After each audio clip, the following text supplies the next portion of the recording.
More than a month after tearing his ACL during Seattle's Super Bowl run, Zach Charbonnet has finally gone under the knife.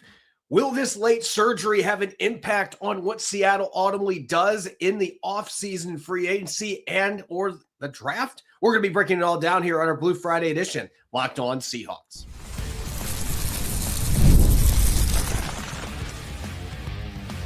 You are Locked On Seahawks, your daily Seattle Seahawks podcast. Part of the Locked On Podcast Network, your team every day. Greetings, 12. This is Corbin Smith, host of the Locked On Seahawks podcast, your daily Seahawks podcast, part of the Locked On Podcast Network, your team every day. Glad to be joined here on our Blue Friday episode by my co-host, Nick Lee. And a special thanks to all the 12s who are listening in, whether you're in nearby Olympia, Washington, or listening down in Mexico City, Mexico. Thanks for making Locked On Seahawks your first listen 5 days a week and helping Locked On Podcast Network become the #1 sports podcast network. It's been more than a month since Zach Charbonnet tore his ACL during Seattle's Super Bowl run. Just now getting the surgery to repair that injury. We're going to discuss why that may be the case, why they waited that long, and how that impacts Seattle's offseason plans. We're going to look at extension candidates for the Seahawks, guys that are not free agents but may get new contracts here this offseason, either now or potentially in John Schneider's sweet spot in late July, early August. And then we're going to be playing a little bit more of this or that, and Nick is going to be the one that gets to pitch these scenarios, and he says there's one that's especially diabolical. So I'm looking forward to this segment. All of it brought your way courtesy of our friends over at FanDuel. Use your profit boost on an NBA future and get entered for your chance to win a trip to the NBA Finals. Play your game with FanDuel, the official sports betting partner of the NBA. Now for your lead story here on our Blue Friday edition of Locked On Seahawks. It might seem crazy, but it's been more than a month since Zach Charbonnet tore his ACL during Seattle's 41-6 blowout win over the 49ers in the divisional round on their way to the Super Bowl. Obviously did not get to play in the last two games, the NFC Championship game or the Super Bowl down in Santa Clara. But today, Zach Charbonnet posting on his Instagram that he has undergone surgery. Finally, the injury happened on January 17th, Nick. It is February 20th. So we're talking a little over a month between the injury and the actual operation. Now, there's been a lot of speculation from fans since I posted this earlier today on social media about why he waited. And obviously the most common explanation would be the swelling having to go down. And sometimes it can take 3 or 4 weeks for that to happen. Dr. Jesse Morse, who's one of the doctors on social media that I have the most respect for in terms of accuracy, actually quote tweeted my picture when I announced that report that Zach Charbonnet had posted that today. And he mentioned there likely is another injury that was at play here too. He mentioned a sprained MCL. It's not uncommon for a guy to have multiple injuries when they tear their ACL, which can make it more complicated. You don't want to reconstruct the ACL when the MCL is not stable or has a small tear in it. So that is something that could be going on here. But what we do know is that Charbonnet had his surgery today. The indication I've had is that it was a successful one. And now the long road to recovery begins in earnest in almost the beginning of March. So this is way further back, and look, we saw him in the playoff run after the injury, and he wasn't with crutches. So that told me he hadn't had his surgery at that point. But it's kind of surprising that it took this long. That being said, if he had an MCL sprain, this would be in the wheelhouse for how long it would take for that injury to recover so that they could do this operation to repair his ACL.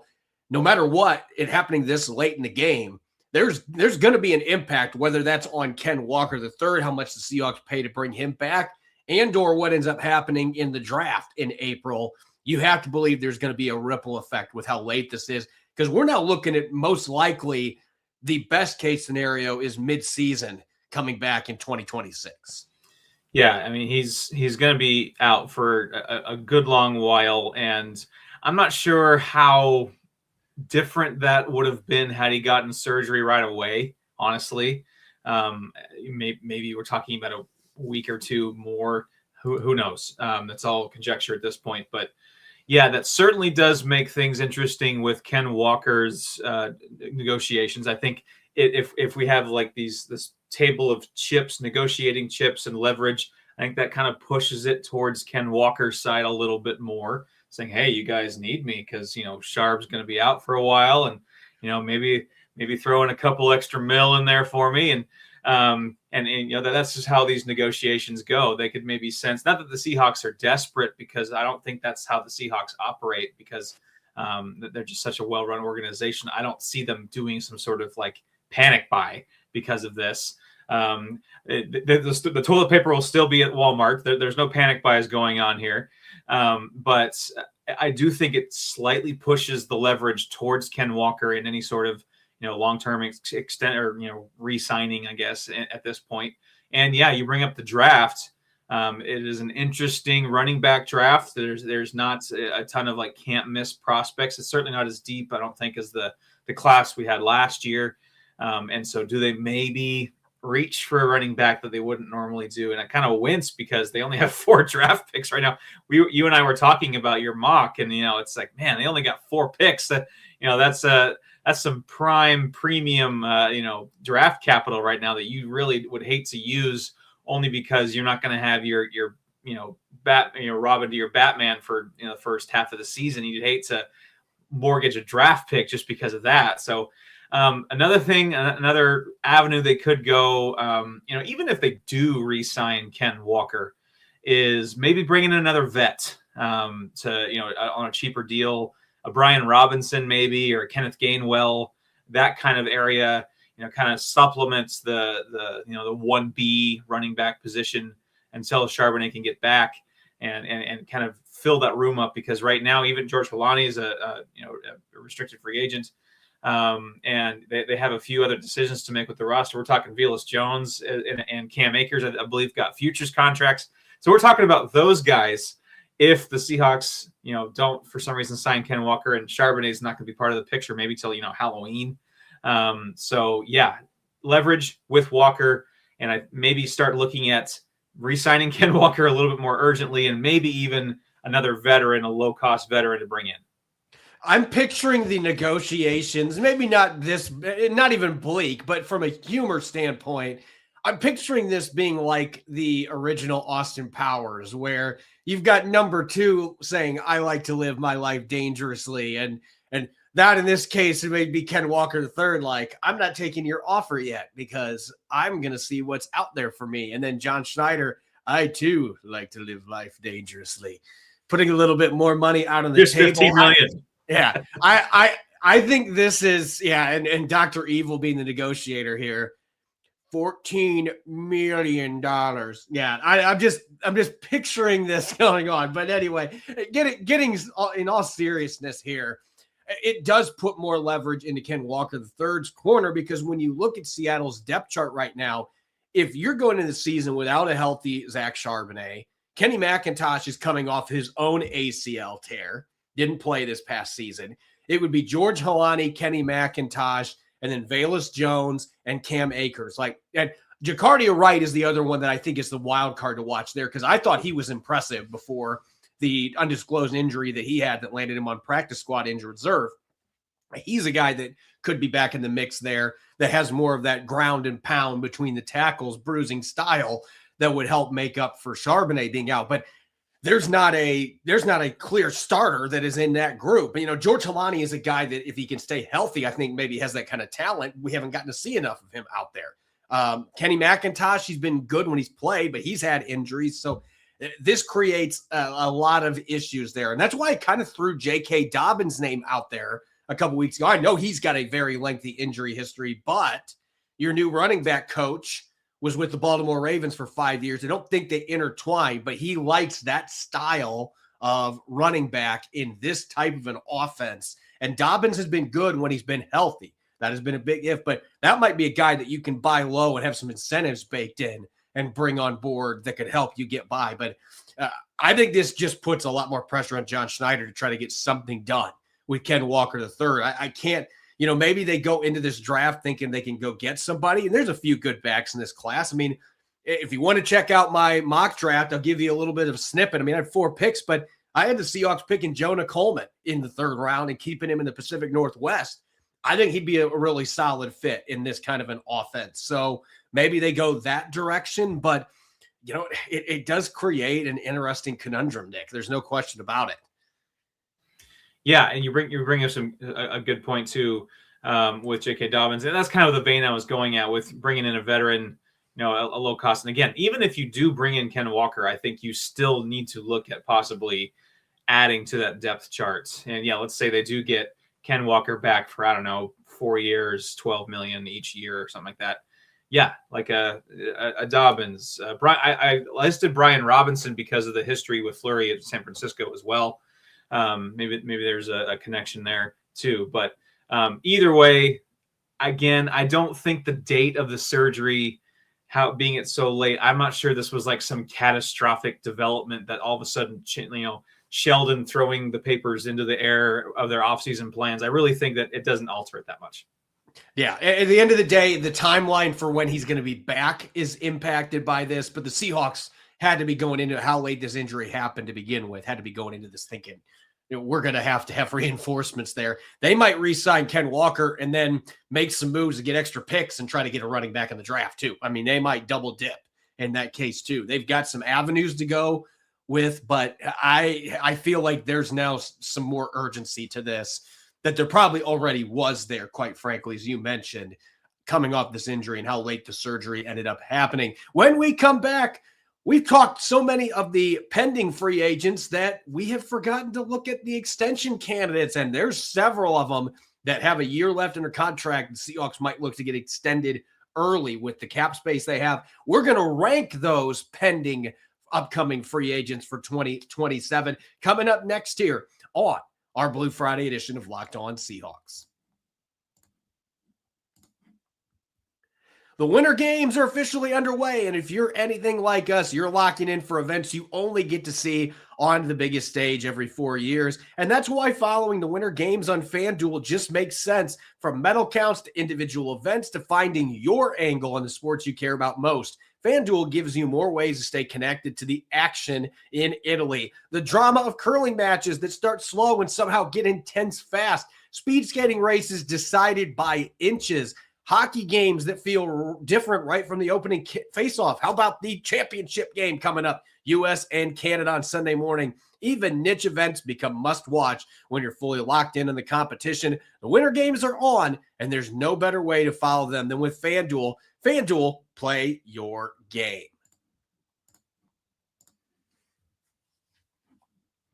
Welcome back to the Blue Friday edition of Locked On Seahawks. This is your host, Corbin Smith. Glad to be joined by my co-host, Nick Lee. A special thanks to all the 12s who are listening in. And thank you, as always, for making Locked On Seahawks your first listen 5 days a week. We greatly appreciate your support of the podcast.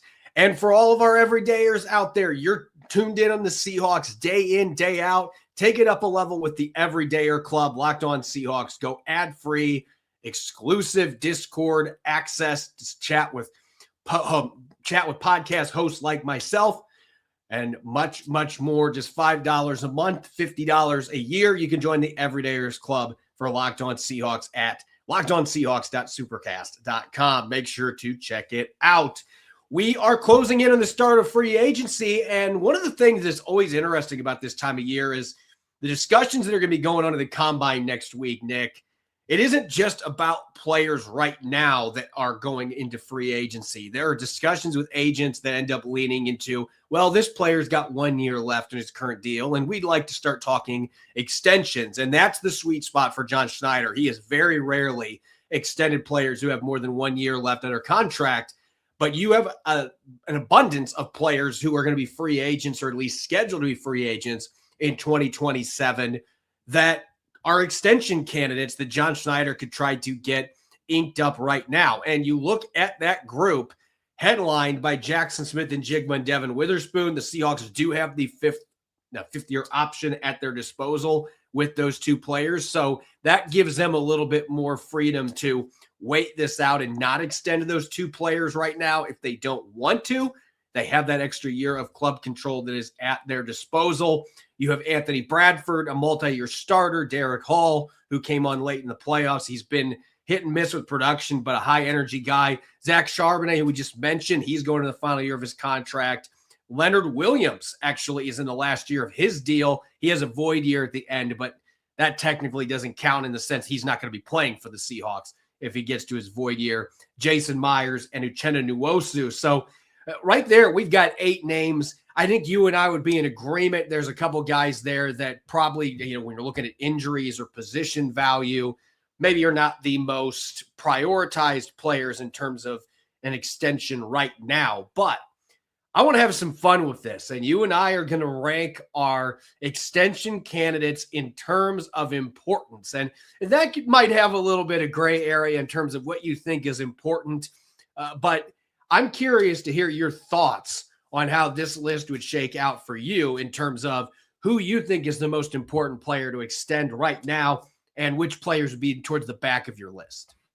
Well, I think number one is JSN. I mean, Jackson Smith-Njigba, quite simply, he's the best player at his position in the NFL. I mean, that's bar none, end of story, end of discussion. Jackson Smith-Njigba, Offensive Player of the Year. I think he's the best receiver in football. He's got Hall of Fame pedigree, I think, all-time franchise player. You can't let guys like that walk out the door. You just can't.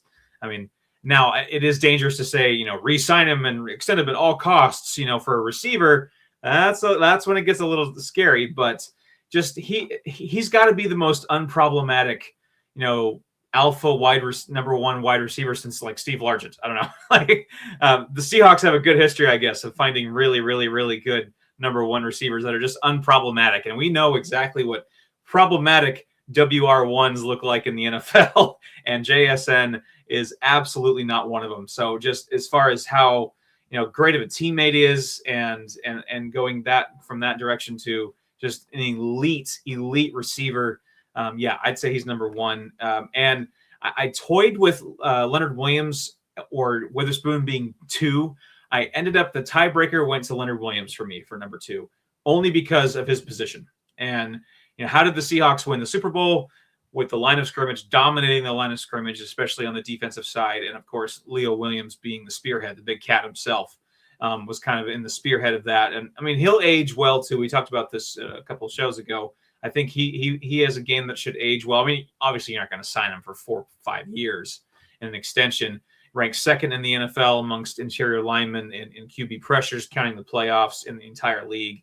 Yep. And I'm going to go 3 Spoon. Again, I think he's bordering on best corner in the game. Maybe he's already there. The tiebreaker between him and Leonard Williams, again, for me, was the premium position of the interior line for Williams. Number 1 graded defensive back in the NFL. Number 7 graded defender, period, in the NFL. I mean, he's extremely valuable. I think he needs to be really high on that list. He is truly special. And then after that, I think those are the top 3 for me. And then it gets a little murky. And Jason Myers for me was 4. I know that's kind of crazy to say the kicker was number 4. I know that you'll probably disagree, but best kicker in Seahawks history. He's been nails, record setter. And the Seahawks have not had a revolving door kicker. We've seen around the league how that can really be a problem. Yeah. So I have him at 4, Corbin. I'll get to the rest of my list later, but I want to give you a chance to maybe react to 4 and see where you're at. Yeah, for me, JSN is clearly number 1. And I've talked about this a few times in earlier episodes the last few weeks in our mailbag, and we've kind of talked about this or that, and we're going to get to that again here in the next segment. But to me, you try to get JSN locked up now because you're going to make him the highest paid receiver in the NFL. And I would like to get that deal done now rather than, look, I don't want to pull a Jerry Jones. I don't want to be going up to George Pickens or to Micah Parsons. I know it's a different position, but it's the same idea. Like the Dallas Cowboys have shot themselves Plaxico Burress style in the foot because they wait till the last minute and then the values have spiked. And, Jerry just doesn't want to pay the money to the guys when he should be paying them. I don't think John Schneider is going to do that. I think John Schneider is going to be progressive here. I think he's going to say, let's get JSN locked up now. It's expensive. It's pricey. But if we wait, this is just going to get even more expensive. Let's get this deal done.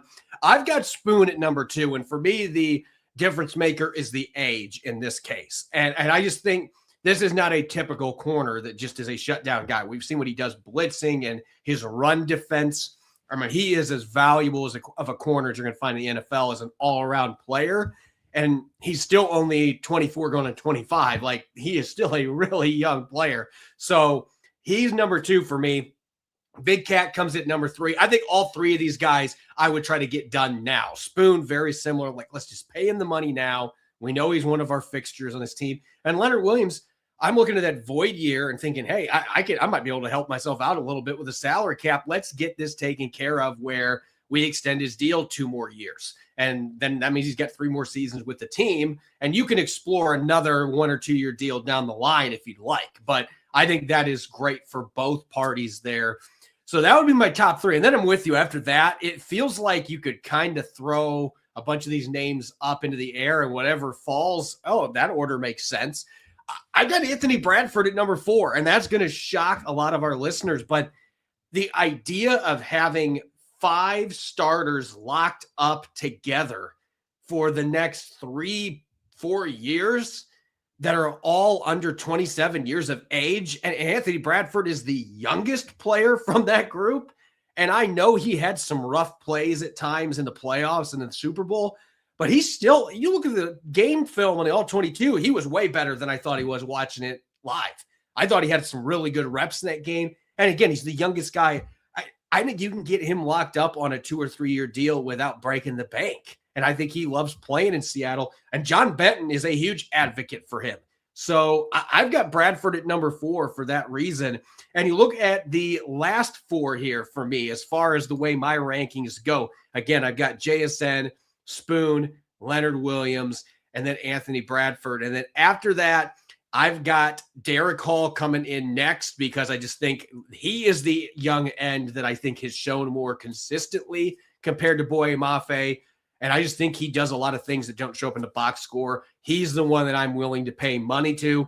I've got Jason Myers coming in at number 6 because a lot of the reasons you mentioned. Number 1 scorer ever in a single season. He deserves to have that extension, and kickers can play at a high level for a really long time. And then the last 2 names here, I've got Nwosu and then Charbonnet. If Charbonnet was healthy right now, this would be a much different conversation, and we'd be having a lot different discussion with Ken Walker too. But he's not, and he's probably not going to be back till middle of the season at earliest. So I'm not extending him right now. I'm not doing that while he's not healthy. Yeah. And at Uchenna Nwosu, I need to see a little bit more, and he's getting to be a little older player. I need to see a little bit more in terms of playing, and I'm glad to see he had a healthy season, but I'm not rushing to throw a bunch of money at him right now. I'd rather spend the money on Derek Hall. All right, so I had Myers at 4, which I know is surprising, but then I went Derek Hall. I agree, really could have been Super Bowl MVP. I mean, he had a case there. More pressures than Nwosu and Jaron Reed, higher pass rushing grade than Leonard Williams. So he's there's pieces there you can work with. I did put Nwosu at 6. Similar, because if you just do him compared to Boye Mafe, like you mentioned, outperformed him in pretty much every category. Still, I think there's some left in the tank. Had that crowning Super Bowl moment, of course, the pick 6, which was awesome. That shot of him kneeling in the end zone is just amazing. And I think there's something there, and you don't have to pay through the nose to get him, I think, to stay in Seattle either. And so he's 6. I put Bradford at 7, and not because this isn't like I'm not piling on the guy being part of the Anthony Bradford hate train. Although I'm about to list off some things that sound like it. Just with him, of the 85 qualified guards this year, 77th in overall Pro Football Focus grade, 63rd in pass blocking efficiency, 5th most pressures allowed. Again, I get the age thing and the continuity thing. I just think it's guys like that who they're a dime a dozen. I mean, the way he's played. And I get that John Benton sees some upside and wants to work with him. Still great. And if you can get him for dirt cheap, fine. I'm not going to bend over backwards to extend Anthony Bradford at this point. And at 8, I kind of feel like we should give Zach Charbonnet like an incomplete or an NA at this point, because like you mentioned, we would have an extremely different conversation about running backs right now. Had Zach Charbonnet finished the season healthy and strong through the Super Bowl, we would be talking about do we even need Ken Walker anymore? But unfortunately, that's not the case.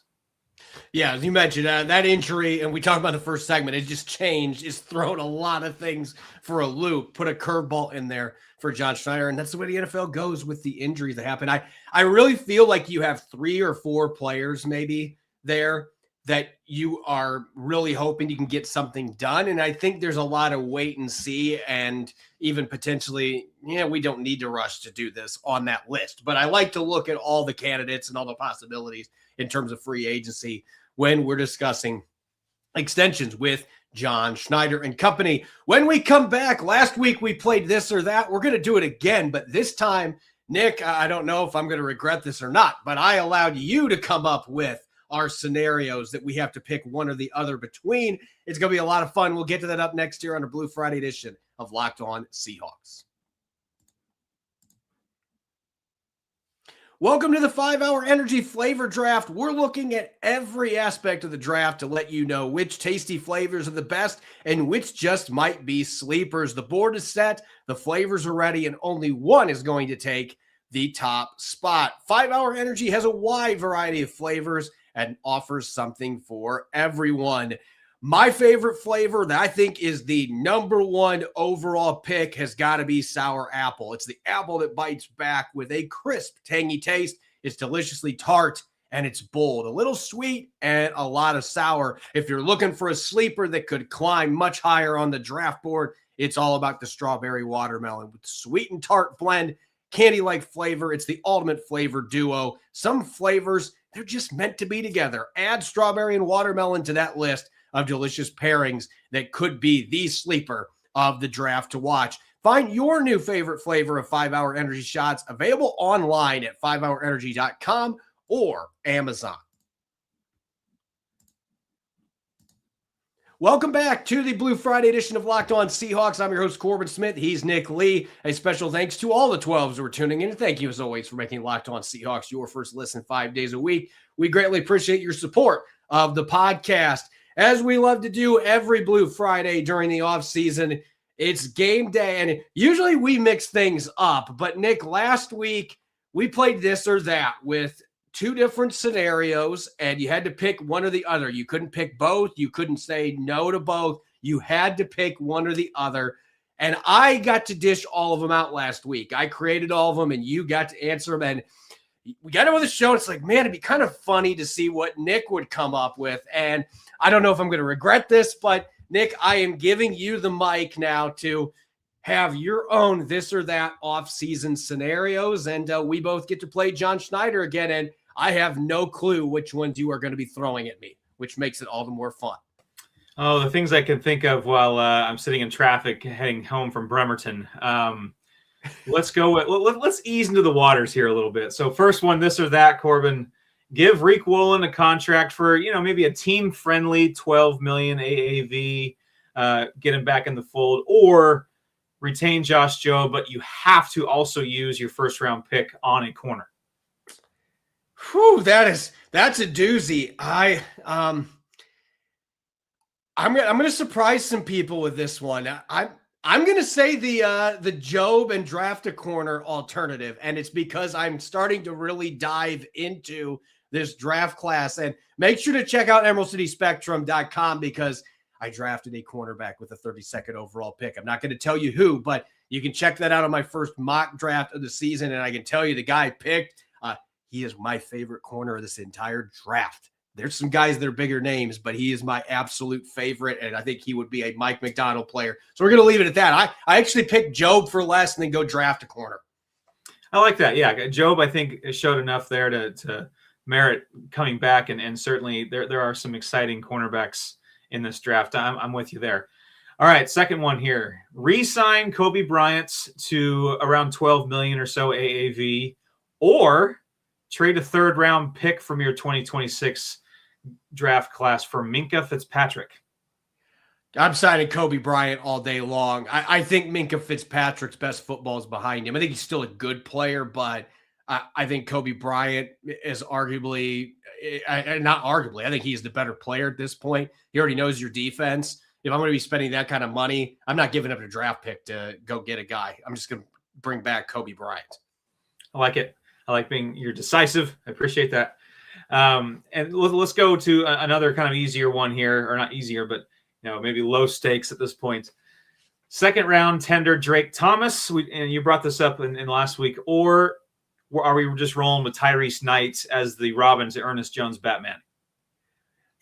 Normally I would consider the youth, and I do like Tyrese Knight a lot, but I just think Drake Thomas, he has more than earned $5+ million on a second round tender. And I just think this defense was different in a good way with him out there. I think he's got a little bit more on his plate. Maybe Tyrese Knight can reach that point, but I think Drake Thomas has been a more dynamic playmaker overall. So $5+ million, that's really not that much for a starting linebacker. To me, that's the easy decision there. Yeah, I'm with you there. I'm watching the Sound of the Seahawks again on YouTube, and that kind of that momentum when he kind of took over and and gained the momentum after Knight went down an injury. It was kind of a Wally Pipp thing where all of a sudden Drake Thomas is just, you can't keep him off the field. Let's go to another one here. This one's a little tricky. I'm going to go re-sign Rashid. Re-sign Rashid Shaheed to the $14 million a year kind of contract, or let Horton be his replacement despite his injury history, and then use those savings to lock up Ken Walker long term. I think anybody that listened to the show that we did, I believe on Thursday, just yesterday, I'm very torn on giving that kind of money to Rashid Shaheed, because I think on one hand, I think he's worth it because the special teams, the rushing stuff added, but you just didn't get a lot of receiving production from him. And so that's where I start to, and also remember what Horton did before he got hurt, and he had 5 touchdowns in the passing game before then. I think if you get 14 is right in that cutoff, that gray area for me. I'm going to go with Horton on this one, just because I believe in the kid. He's expected to be fully healthy coming back from the shin injury.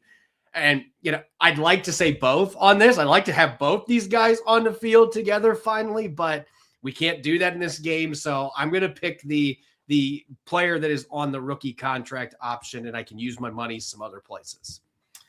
All right. Speaking of using your money other places, I know salary cap, not everyone can get paid. You can't sign everybody, but this time, this or that. Sign Trey Hendrickson to 3-year, $90 million deal, so $30 million a year, or trade a first rounder, a second rounder next year, and Uchenna Nwosu for Max Crosby. I would be doing the trade for Crosby out of that one, because I know you're giving up assets, but Crosby is a younger player. And quite frankly, wouldn't want to be on the hook for a 3-year, $90 million deal for a guy that is 32 going on 33 and had some injuries last year. I like the idea of bringing either one of those guys in somehow, but on these two, I'm going with Max Crosby on this particular one. And if it doesn't work out as well as you're hoping, that is a very team-friendly contract, which is one of the reasons the Raiders are looking at moving him to begin with. So, I would go Crosby on that one. The only reason why I would hesitate with that is just, man, the Seahawks are down with some draft picks this year, and I really would hate to see more leave out the door. But obviously, if you think of it as my first round pick this year was Max Crosby, I wouldn't really be sad at that. Okay, Corbin, last one here. And this is the one you've been telling me all about. Seattle sports fans in general might need to plug their ears. Pick one of these, this or that, to purchase the Seahawks. Clay Bennett or C. Montgomery Burns. From The Simpsons, if you don't know who that is. So the Simpsons boss, C. Montgomery Burns, or Clay Bennett. I can't believe that. I have to go with C. Montgomery Burns, because we don't have the history of him stealing a team from Seattle. Right? Could you imagine if Clay Bennett wanted to buy? There's no way the NFL would allow that. Like they would know that history. There's no way they would allow it. Now, if you would have had this as Clay Bennett versus like Elon Musk, then I would have actually had to put some thought into it. Potentially, I almost did that, but I wanted to have some fun. Yeah, and see, Montgomery Burns is a Scrooge and a scoundrel in his own way. But I would go with it, at least in this case, the fictional character. Sorry to bring up that name. It was all in good fun, and I'm laughing at our comments because somebody's trying to say we can't pay everybody. I think there was like 3 of them there where I picked not paying a player. So that kind of is ironic to me, but I digress. Yeah, and we were ranking how important the extensions are, not handing out Candyland extensions to everybody also. But with that too, I'm not even going close to Mr. CB. I would rather have the curmudgeon, nuclear power plant boss instead. I don't know that he would be. I mean, he could be a meddler at times, but I think he's more of just inept. And sometimes you can. I'd rather be inept have than an inept evil. owner that actually has success because they don't get too involved. And if they do both, that is when you end up with like Daniel Schneider type situations. So that would have made it really fascinating if you put Daniel Snyder's name on it. Anyway, well, we're going to move on from that. As always, you can follow me on X and Blue Sky, Corbin Smith NFL. You can follow Nick at NickLee51. Make sure to subscribe to Locked On Seahawks on YouTube and wherever you get your podcast to make sure you don't miss a single episode. When we return on Monday, we're going to be dishing out a combine preview. We're going to start looking at some of the position groups to watch in Indianapolis, maybe a little quarterback play as well. Looking forward to kicking off that series. I'll be with Rob Rang. Make sure that you listen in and enjoy your weekend. Go Hawks.